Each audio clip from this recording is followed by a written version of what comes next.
Ce n'est jamais de gaieté de cœur que les travailleurs arrêtent le boulot. Parce qu'ils arrêtent le boulot, ils perdent leur journée, et donc s'ils le font, c'est certainement parce que les raisons sont graves.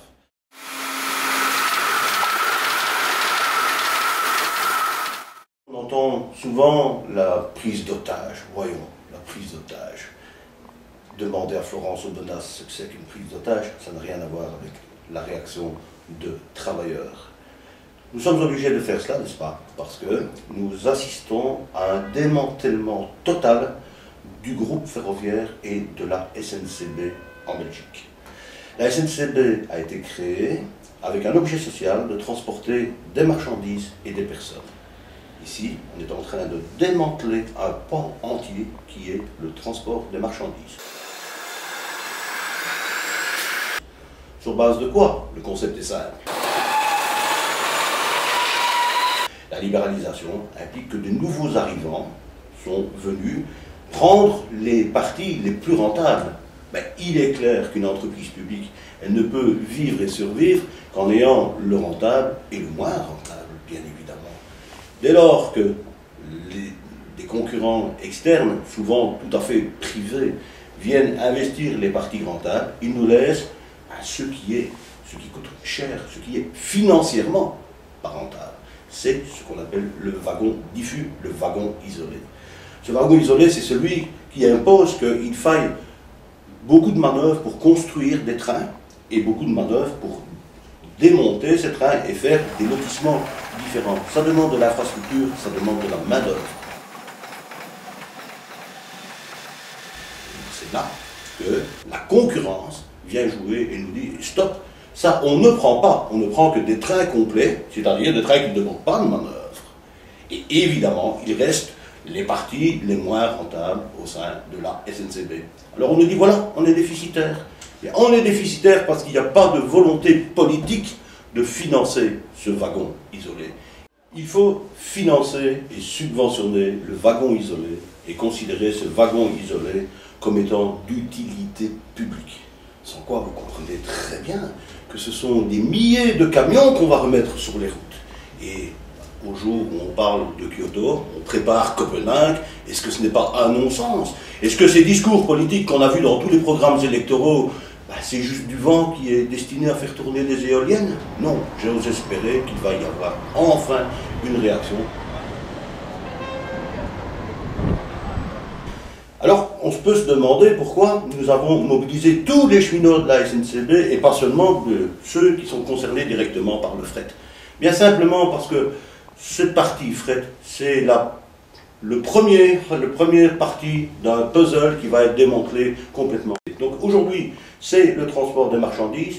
Plus tard, dans quelques années, ce sera le trafic des voyageurs. Donc finalement, si on laisse passer ceci, c'est toute la SNCB qui sera morceau par morceau démontée, comme le veulent effectivement toutes ces politiques cohérentes de la droite qui sont relayées de façon admirable par leurs bras armés, que sont la Commission européenne, que sont l'OMC, que sont la Banque mondiale, que sont le Fonds monétaire international. Tous le disent, c'est très simple, il faut démanteler tout ce qui est public, recourir à la privatisation. Partant de là, il est évident que de surcroît, il y a le problème des travailleurs. Aujourd'hui, les cheminots sont des cheminots qui, à force de lutte sociale, ont gagné un certain statut. Eh bien, en passant par cette fidélisation, cette future privatisation, on va déstatutariser le métier de ces cheminots pour les faire réagir comme la concurrence et évoluer dans les commissions paritaires de la logistique. Il y a donc une dégradation des conditions de travail, c'est du mépris de la qualité du travailleur, et ça, personne ne peut l'accepter. Donc si aujourd'hui, c'est une partie seulement des cheminots, on mesure bien que demain, c'est toute la SNCB, et puis ce sera d'autres services publics, et donc toute la population est véritablement concernée par ce genre de problème.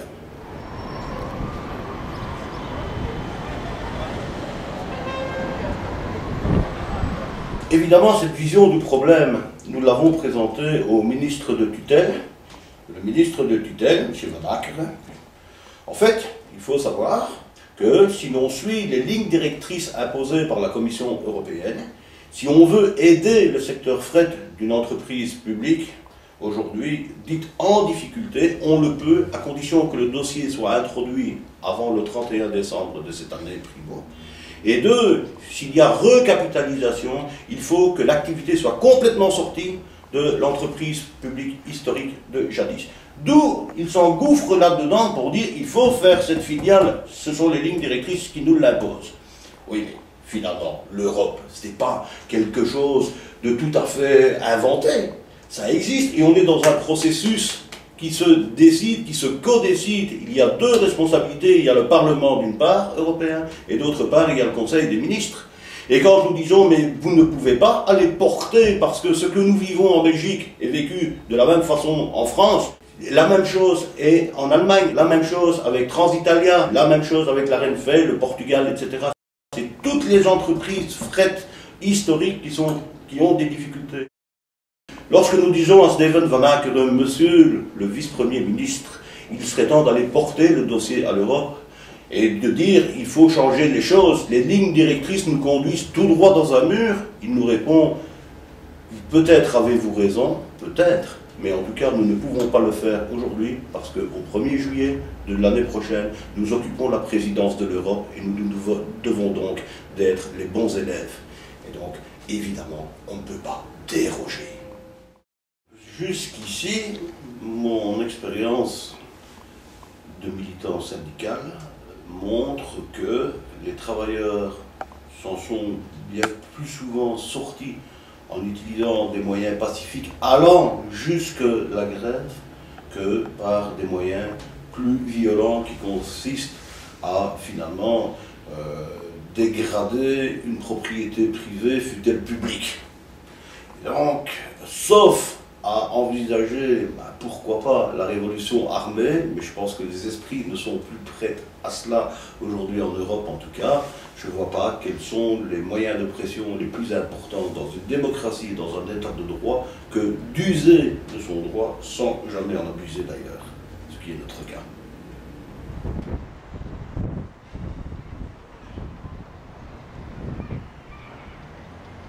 Ce que je voudrais dire aussi par rapport à la prise d'otage, c'est qu'on utilise souvent des mots et sans mesurer la puissance des mots.